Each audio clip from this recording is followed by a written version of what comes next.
wolf's gonna get infected. I have a place nearby. We can fix it. Get on! Why? Why would you help a woman like me? Pregnanted, Bride was chaste for being punished until one man became her child's father. Montana, 1880.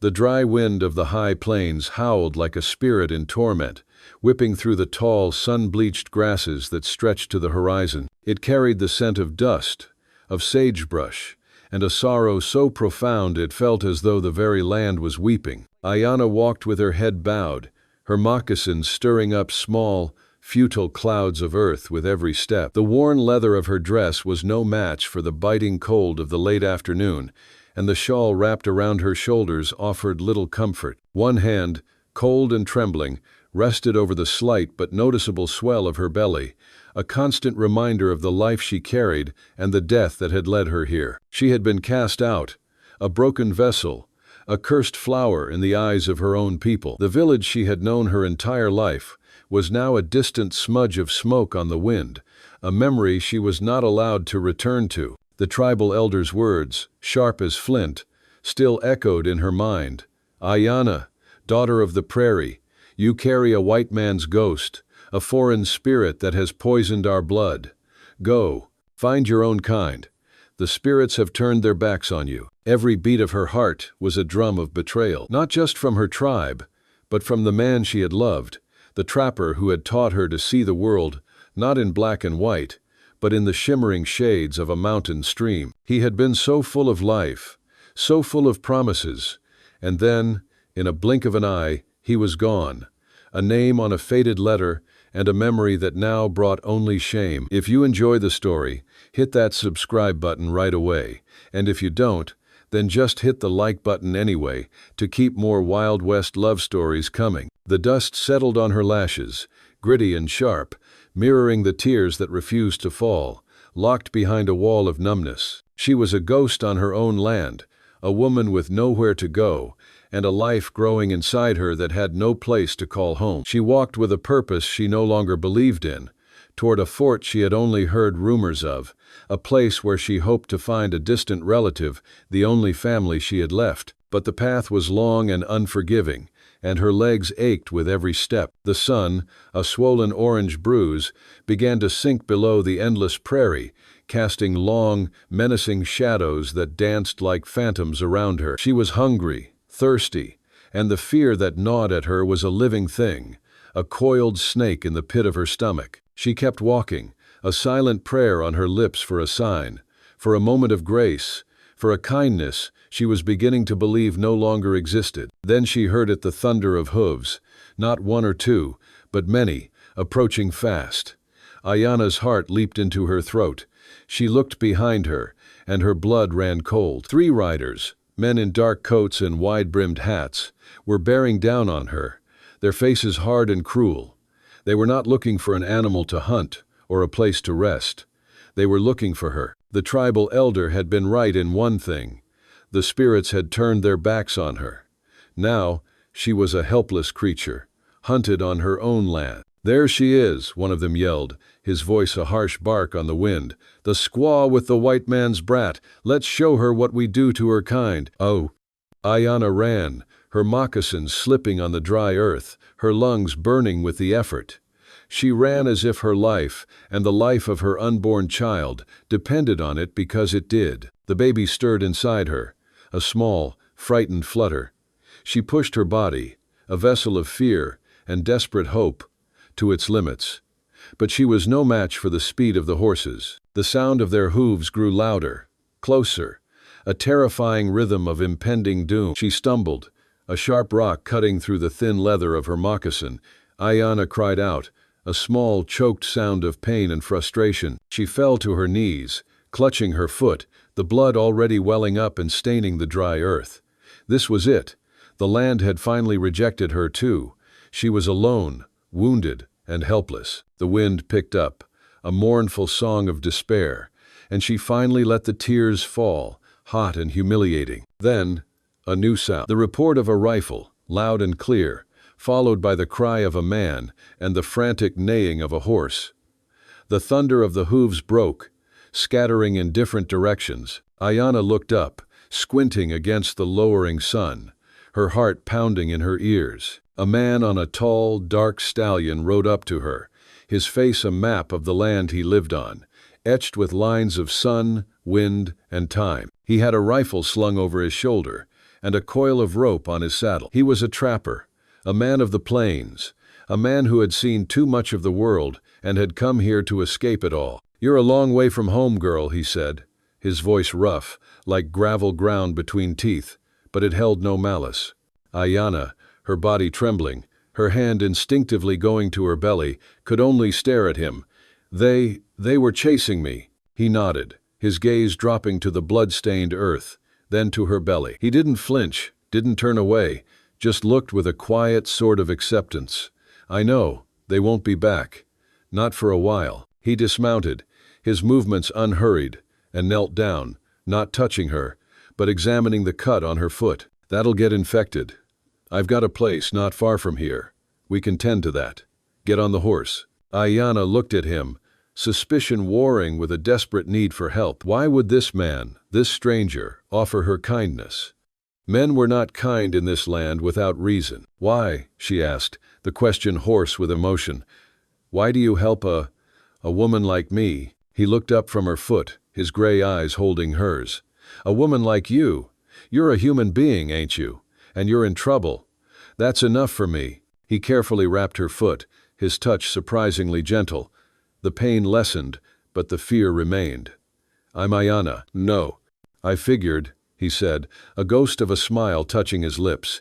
He rose, his movements unhurried, then reached out, not for her, but for a worn leather satchel at his side. "I'm Jedediah Stone." He helped her onto his stallion, a magnificent beast with a kind eye and a calm demeanor. Ayana was not used to riding such a tall horse, but she clung to the saddle, her body trembling with exhaustion and relief. Jedediah mounted the horse behind her, his body a warm, strong presence against her back. He didn't say a word, just took the reins and began to ride, his horse a silent shadow in the twilight. They rode through the rolling hills, past stands of juniper and across a shallow stream. The sun had finally vanished, leaving the sky a deep, star-dusted velvet. The air grew colder. In the distance, she saw the faint glow of a fire. Ayana's heart, which had been a drum of fear, now beat with a quiet anticipation.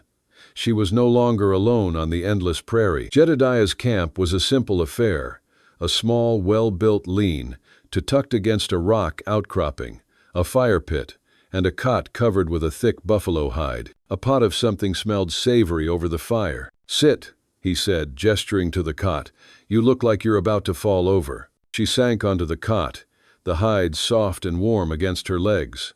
Jedediah stirred the stew with a large wooden spoon. The silence between them was not uncomfortable, but a thing of its own, a quiet space where unspoken words were understood.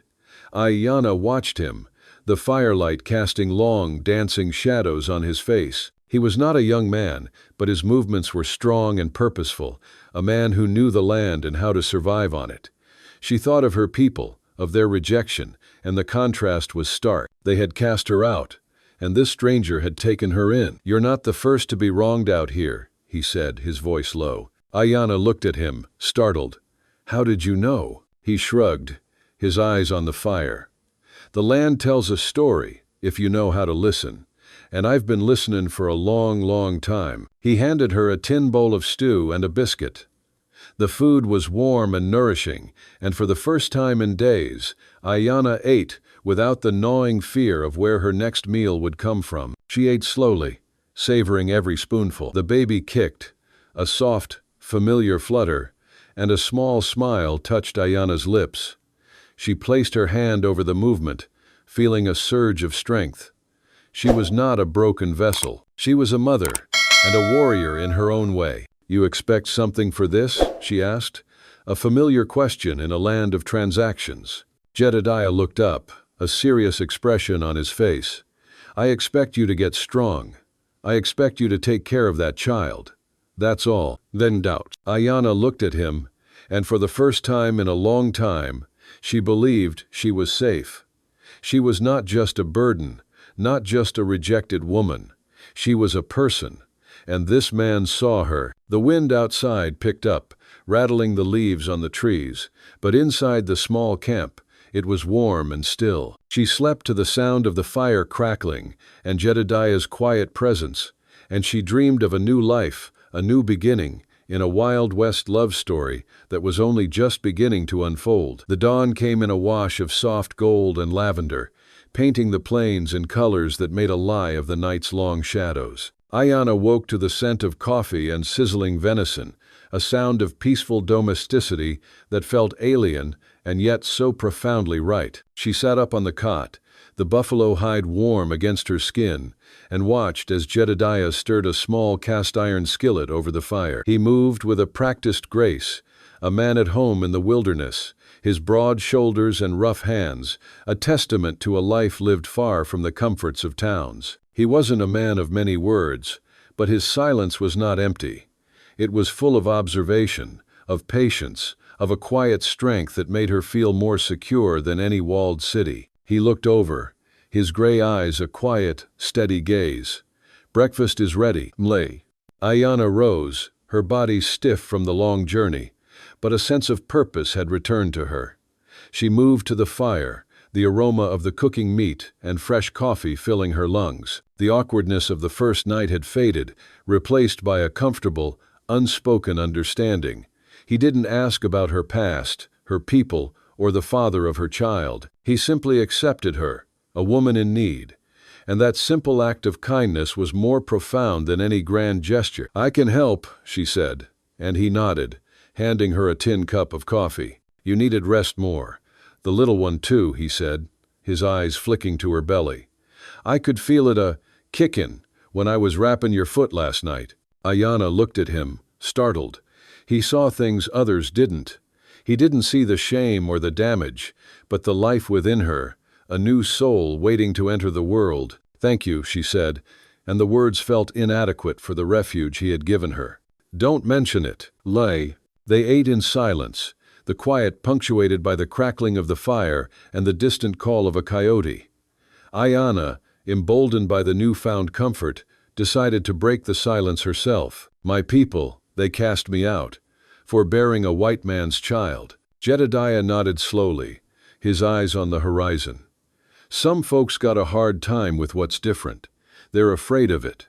"He wasn't a bad man," Ayanna said, her voice soft with memory. My husband, he was a trapper like you. He came to trade, to learn from us. He saw me, and he saw more than just an Indian girl. He saw a woman. He saw me." "He gave you the baby," Jedediah said, a note of finality in his voice. "He died, a month ago. On his way back to me," Ayanna said, the words a raw wound. "He was killed by some men from the mines, looking for an easy target. He had our future in his saddlebag. And they took it all." Jedediah said nothing, but his jaw tightened. His silence was a form of empathy, a space where she could speak without fear of judgment. "What about you?" Ayanna asked, her gaze on his face. "You live alone out here. What makes a man choose this life?" He looked at her, his expression unreadable. A man who can't find a place in the world. Was it a woman? A ghost of a smile touched his lips. "Something like that. A long time ago. I was a different man. The world out there, it's a cruel place. I didn't have the heart for it anymore." "Lund, so you came out here to hide?" "No," he said, the word firm, and without hesitation. "I came out here to live, to find a place where I didn't have to pretend to be something I wasn't. Where a man could be a man, and a woman could be a woman." Ayanna fell silent, the meaning of his words settling in her heart. He was a man who had been broken by the world, but had found a way to heal himself in the solitude of the wilderness. He saw her, not just as a woman in need, but as a person who had been wronged, and in that simple act of seeing, he had given her a piece of herself back. Over the next few days, a rhythm developed between them. Ayanna, with her quick hands and knowledge of the plains, helped Jedediah with his traps and with preparing the hides. She knew which plants were good for eating, which ones were good for healing, and which ones to avoid. He, in turn, taught her the way of the trapper, how to read the signs of the animals, how to build a fire in the pouring rain, and how to track a man by his scent. They were two souls, two outcasts, who had found each other in the vastness of the prairie.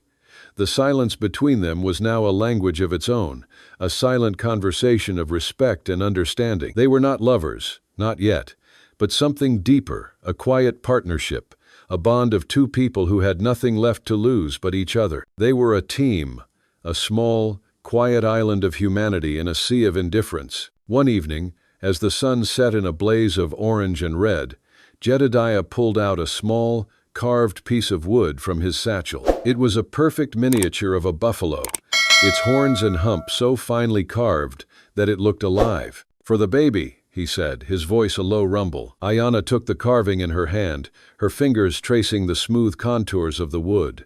A tear, hot and unexpected, rolled down her cheek. "It's beautiful. Thank you." A little something to remind them of where they come from. A bit of the spirit of the plains. "What about your past?" Ayanna asked, looking at the intricate carvings.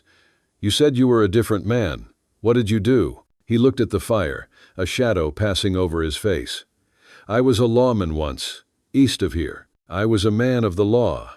But the law, it's a funny thing. It can be used for good, and it can be used for evil. I saw too much of the evil. I saw men use the law to hurt people, to steal from them, to take everything they had. I couldn't stand it no more." "And so you left?" "I left. I turned my back on it all. I came out here, where a man's word is his law, where what's right is right, and what's wrong is wrong. No gray areas." Ayanna looked at him, a new understanding settling in her heart. He was a man of principles, a man who had chosen to live by his own code, a code that was more honest and more true than the law of the civilized world. He was a man who had seen the worst of humanity and had chosen to live with the best of it, the wilderness, the animals, and the quiet dignity of a life lived on one's own term. That night, as the fire burned low and the stars glittered in the inky black sky, Ayanna lay on the cot, her hand on her belly. The baby kicked, a strong, happy kick, and she smiled. She was no longer a castaway, a broken woman, a cursed flower. She was a mother, a partner, a part of something, a true Wild West love. She had found a man who saw her for who she was, a woman with a past and a future, and in his acceptance, she had found her own.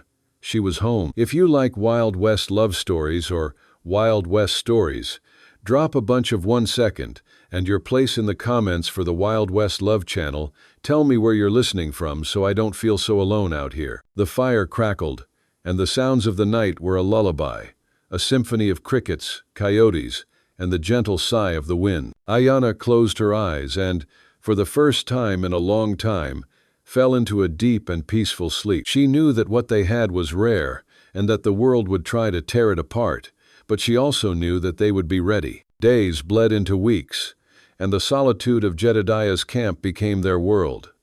Ayanna's belly grew rounder, and her strength returned, not just physically, but in her spirit. She and Jedediah had settled into a comfortable routine. He taught her how to set snares for rabbits and other small game, and she showed him the best way to smoke meat to preserve it for the long winter ahead. They worked in a quiet harmony, a dance of two souls moving to the same rhythm. He was her rock, her steady foundation in a world that had tried to tilt her off her feet, and she was his quiet companion, a light that had entered his solitary life and made the darkness bearable. But safety in the wilderness, like a quiet stream in a drought, was a fleeting thing. Trouble had a way of finding those who had found a small piece of peace. It started with a whisper, then a rumor, then a name. Horace Kane. He was a man of ambition, a prospector who had struck it rich in the gold mines, and now sought to expand his empire, buying up land and intimidating those who stood in his way. He wanted the vast, fertile plains for his cattle, and he saw the Native Americans, and anyone who associated with them, as an obstacle to be removed. His men, a rough and tumble crew of hired guns and opportunists, had been seen scouting the area, their presence a stain on the otherwise pristine land. One afternoon, Jedediah returned to camp, his face grim.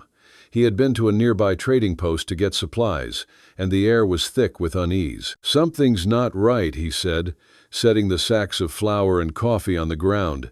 "They're talking about us." Ayana's hand flew to her belly.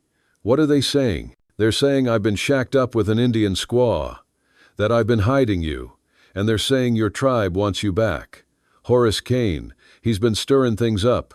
He's talking about civilizing the land, about getting rid of the savages." Ayana's heart sank. She knew this brand of hatred, the kind that came with a smile and a hand on a gun.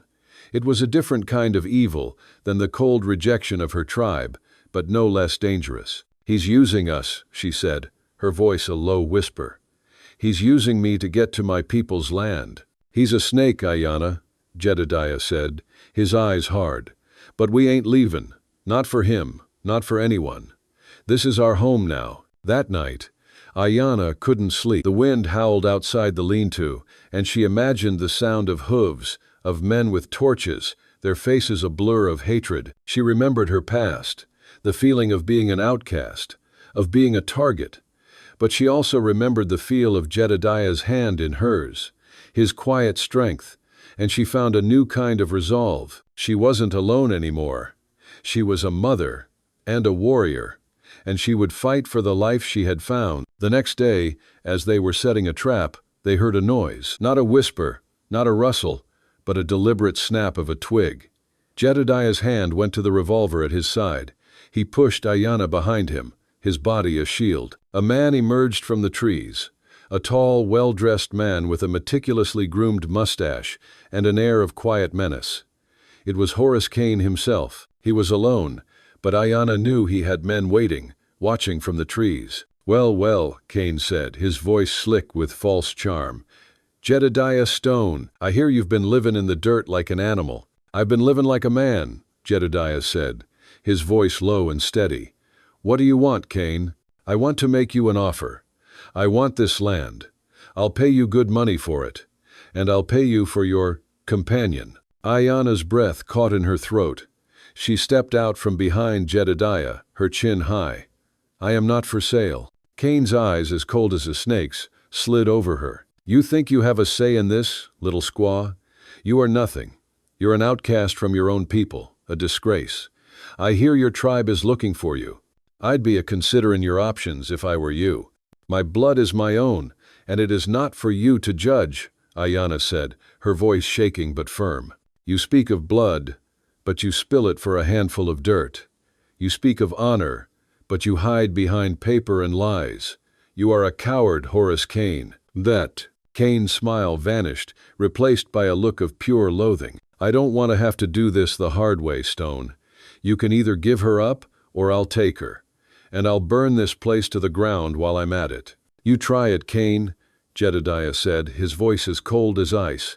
"You'll find out just how much of a man I am." Horace Kane stared at them for a long moment, his eyes filled with a mixture of hatred and grudging respect. Then, he turned and walked back into the trees, his footsteps loud and deliberate. Ayana and Jedediah watched him go, a shiver of fear running down their spines. They knew this was not an empty threat. This was a promise, and they were ready for it. "Hey, friend, go grab a full glass of water. People often forget to drink enough, and that's actually a pretty serious issue for you." That night, as the fire burned low, Jedediah pulled out a rifle from under the cot. He began to clean it, his movements slow and deliberate. Ayana watched him, her hand on her belly. "He'll come back," she said. "I know," Jedediah said, his eyes on the rifle. "But this time, we'll be ready. We'll show him that a man who chooses to live in the wild, he ain't afraid of a little fire." He was a man who had left violence behind, but he was not a man who had forgotten how to fight. He was a man who had chosen peace, but he knew that peace had to be earned. He had found a reason to fight again, and that reason was Ayana. It was a Wild West love that had found them, and they would not let it go. They had found a home, and they would not let anyone take it from them. The air grew heavy with a stillness that was more menacing than any storm. Ayana, now 8 months along, her belly a round, full globe beneath her dress, felt it in her bones. The earth, which had always been her anchor, now trembled with a premonition of violence. She stood outside the lean-to, her hand resting on a small, worn stone that had become her constant companion, a reminder of the strength of the land. Jedediah was at her side, his jaw set like granite, his eyes scanning the horizon. He hadn't shaved in days, and the shadow of his beard only added to the hardened look on his face. He held his rifle, its worn stock a familiar weight in his hand. "They're coming," Ayanna said, her voice a low murmur. Jedediah didn't nod, didn't flinch. He just waited, a statue of quiet resolve. A cloud of riders appeared on the horizon, a rising bruise against the pale sky. 9 men, all armed, with Horace Kane leading the charge, a cruel smile on his face. The townspeople of Fort Redemption watched from the windows, their faces pale with fear and anticipation. The streets were empty, the usual hustle and bustle replaced by a suffocating silence. Horace Kane and his men dismounted, their footsteps a deliberate march across the dirt. Kane stopped a dozen feet from the lean-to, his hands on his hips, his smile wide. "Jedediah Stone," he said, his voice loud and booming, meant for the ears of the townspeople. "I'm here to give you one last chance. Give her up, and I'll let you ride out of here alive." "She's not yours to take," Jedediah said, his voice a low rumble. "She's a disgrace to her own people," Kane sneered, his eyes flicking to Ayanna, "a woman who would betray her blood for a white man's." "Lo." Ayanna stepped forward, her hand still on her belly, her eyes blazing with a fire that surprised even herself. "My blood is my own, and it is not for you to judge. You speak of blood, but you spill it for a handful of dirt. You speak of honor, but you hide behind paper and lies. You are a coward, Horace Kane." Kane's face, which had been a mask of false charm, contorted in rage. "You think you can talk to me like that, you savage?" "I just did," Ayanna said, her voice unwavering. "And I will again, if you do not leave. You call me a savage, but you are the one who lives with a heart of stone, with a soul that is black with greed. You can't stand a woman who has a man who loves her. You can't stand a woman who has a child that will be born in freedom. You can't stand a woman who is stronger than you will ever be." Kane's men shifted uneasily, a few of them glancing at the windows, where the townsfolk were watching. This wasn't the scene they had expected. They had expected a quiet surrender, a quick, clean act of intimidation. They had not expected a woman, a Native American woman, to stand her ground and speak with such a fierce and unyielding resolve. "Enough," Kane bellowed. "I've heard enough of your lies. I'm here to take what's mine."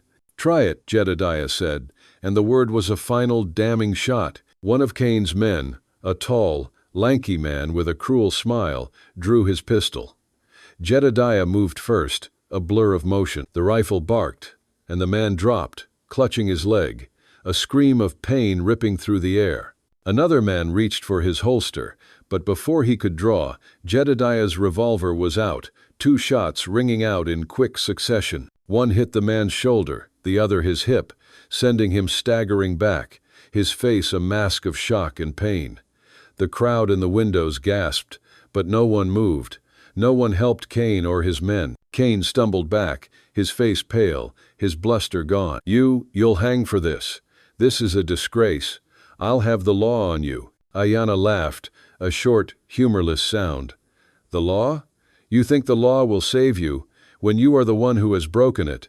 You are a liar, a thief, a murderer, and the law, the real law, is in the hearts of the people who have watched you, who have seen your greed, your cruelty.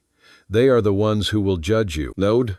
And as if on cue, a man, an old trapper who had been watching from his window, stepped out onto his porch, a shotgun in his hand. "She's right, Kane," he said, his voice a low growl. "We've seen what you are, and we've seen what they are. You're done here." Other townsfolk began to emerge, a few with rifles, others with just their presence, their silent solidarity, a powerful message. Kane looked at Jedediah, at the woman who had stood up to him, and at the town that had turned its back on him. He saw the resolve in Jedediah's eyes, the fierce pride in Ayanna's, and the quiet judgment in the faces of the crowd. He was beaten. He was defeated. He turned and walked away, his men following, a limping, defeated mob. No one helped them. When they were gone, a heavy silence returned. Then, a slow ripple of movement as people returned to their lives. But not before a few of them tipped their hats to Jedediah, and a few of the women nodded to Ayanna, a sign of respect. The tide had turned. Ayanna was no longer an outsider. She was one of them, a woman who had stood her ground, who had fought for her life and her love. Later that evening, as the sun set in a blaze of purple and gold, Ayanna sat on a rock, her feet up, her hand gently stroking her belly. Jedediah sat beside her, whittling a small cradle for hope. "You think he'll come back?" she asked. "Maybe," he said, his eyes on the wood. "But if he does, it won't end the same." Ayanna looked out at the twilight settling over the hills, at the stars beginning to glitter in the sky. She was no longer afraid. She was a woman who had found her voice, a mother who had found her strength, and a partner who had found her a home. She was a true Wild West love story. If you're watching on television, don't hesitate, grab your phone and hit subscribe to my channel so you'll never miss out on our amazing characters. The wind rustled through the trees, a soft and peaceful sound, and Ayanna closed her eyes, a feeling of deep contentment settling in her heart. She was a woman who had been cast out by her own people, who had been chased by a man who sought to destroy her, but she had found a man who had seen her for who she was, a man who had fought for her, and in his arms she had found her forever. Weeks later, the child was born. It was a stormy night, the thunder rumbling like the drum of the Great Spirit, the rain falling in sheets that washed the dust from the world. Ayanna's screams, a primal sound of pain and new life, were a fierce counterpoint to the storm. Jedediah, his face a mask of worry, paced back and forth, a silent sentinel outside the small cabin they now called home. The town, which had once been a place of judgment and fear, was now a place of support. The women had gathered, offering their help, their quiet solidarity a testament to the change that had taken root in their hearts. Then, a cry, not a scream, but a wail, a sound of life, of a new soul entering the world. Jedediah rushed to the door, and an old woman, a nurse who had helped deliver half the children in the territory, smiled at him. "You have a daughter, Jedediah, a healthy, strong one." He went inside, his boots caked with mud, his heart a hammer in his chest.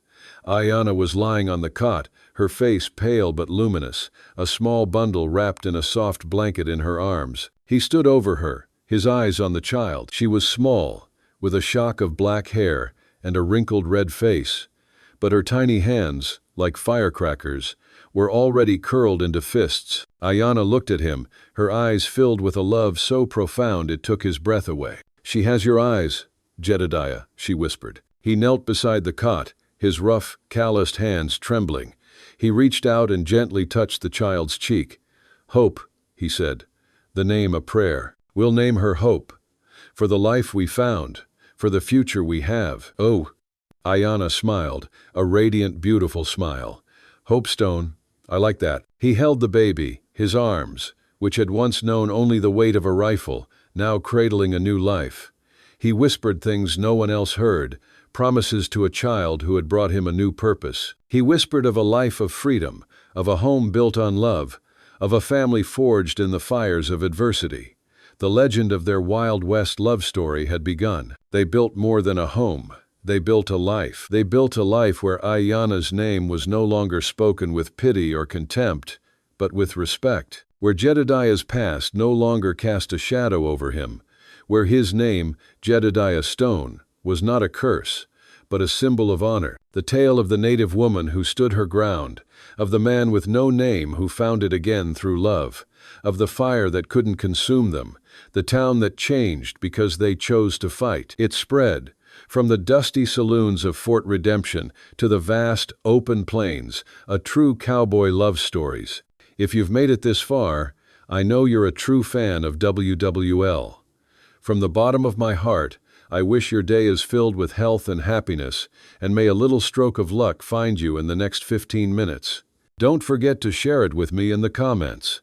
The town of Fort Redemption became a place of peace, a refuge for those who sought a new start. The native people, who had watched from a distance, saw the change in the hearts of the townspeople, and they began to trade, to trust. Ayana became a bridge between two worlds, a living example of the fact that love, and not hatred, could unite. One day, as the sun set, painting the sky in a blaze of orange and red, Jedediah sat on the porch, whittling a small rocking horse for Hope. Ayana, a young woman with a child in her arms, sat beside him, her hand in his. They were no longer two outcasts, but a family, a true Wild West love. Their love story, a tale of courage, of resilience, and of a quiet hope, had become a legend, a beacon for all those who sought to find a home, to find a family, to find a love that would last forever. And as the stars began to glitter in the sky, a feeling of deep peace settled in their hearts. They were home. The legend of their love story, once whispered with skepticism, had now become a source of quiet strength. It was retold around campfires and in the warmth of cabins, a true cowboy love stories. It was a tale of a woman who had been cast out by her own people, but had found a home with a man who had been cast out by his. Jedediah, who had always kept to himself, now found himself part of a community. The old trapper who had stood with him and Ayana during the standoff, a man named Silas, became a regular visitor, sharing stories of the old days and teaching Jedediah a thing or two about carving. The townspeople, once wary, now brought them gifts of food, of blankets, of wood for their fire, a quiet acknowledgement of their newfound place in the community. They were no longer the outsiders, but the family who had taught them all a lesson in courage and compassion. Their love story, a testament to the power of forgiveness and acceptance, was a balm on the weary soul of the Wild West. Jedediah, with Ayana's help, built a new life for himself. He was no longer just a trapper but a respected member of the community. He still went out into the wilderness, setting his traps and hunting for food, but now he had a reason to return. He had a home, a wife, a daughter, a family. He had a reason to live, to fight, to endure. Ayana, for her part, found a new purpose. She was not just a mother but a healer. She used the knowledge she had learned from her people to help the sick, to tend to the wounded, to bring comfort to those in need. The townspeople, who had once feared her, now sought her out, trusting her with their lives. She was no longer just an Indian woman, but a healer, a woman of wisdom, a true Wild West love. Her love for Jedediah was a reflection of her love for her new life, a love that had bloomed in the most unlikely of places. One day, a group of native people, a small band of her own tribe, came to the town. They had heard the whispers, the stories, the legend of Ayana. They had come to see for themselves if the woman who had been cast out had found a home, if the child who had been a curse had become a blessing. Ayana met them at the edge of town, her daughter, Hope, in her arms. The tribal elder, a wise old man with eyes as old as the plains, looked at her, at the child, at Jedediah, who stood at her side, his hand on her shoulder. He saw the love in their eyes, the peace in their hearts, the strength in their unity. He saw that they were a family, not of blood, but of spirit. He saw that Ayana was not a disgrace but a bridge, a woman who had crossed the divide between two worlds and had found a way to unite them. He nodded, a slow, solemn nod of respect. He did not ask her to return to her tribe. He knew that her home was no longer with them, but with the man who had loved her, with the child who had been a gift, with the community that had embraced her. He knew that she was a true Wild West love story, a legend that would be told for generations to come. He knew that she was a woman who had found her destiny in a place she had never expected, in the arms of a man she had never known, in the life she had never imagined, and he knew that she was home.